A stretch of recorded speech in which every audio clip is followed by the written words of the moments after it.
In the world of cybersecurity, trust is everything. But what happens when that trust is built on a lie? Every day, hackers use spoofing to wear a digital mask, pretending to be your boss, your bank, or even your own computer. But today, we're talking about the heroes of the story, anti-spoofing. Simply put, if spoofing is the mask, anti-spoofing is the process of pulling that mask off to reveal the truth. In the next 4 minutes, we'll dive deep into how this technology protects your emails, your network, and even your face. Let's start with the most common target, your inbox.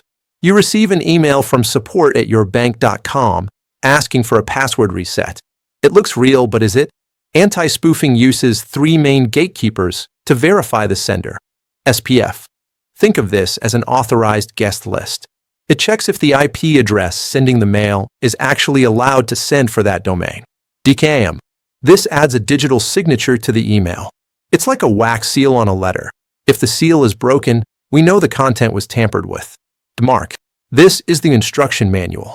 It tells your email provider exactly what to do if the first 2 checks fail, like sending the fake email straight to the trash.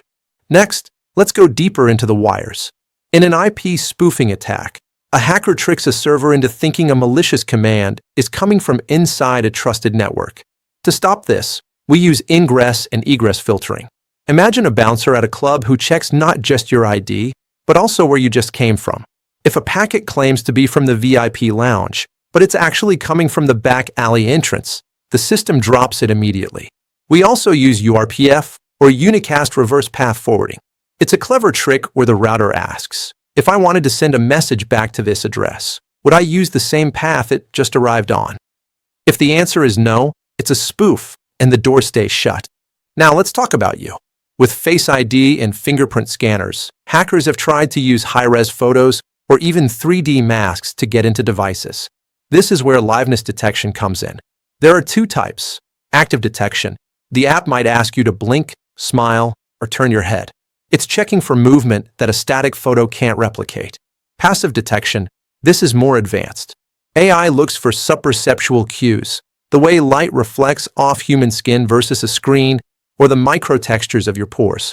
If the system detects the flat surface of a photograph instead of the 3D curves of a human face, access is denied. Finally, we have web anti-spoofing.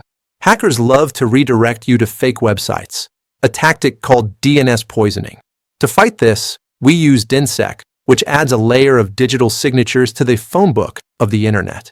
And of course, there are SSL/TLS certificates. That little padlock in your URL bar? That's anti-spoofing in action, confirming that the site's identity has been verified by a trusted third party.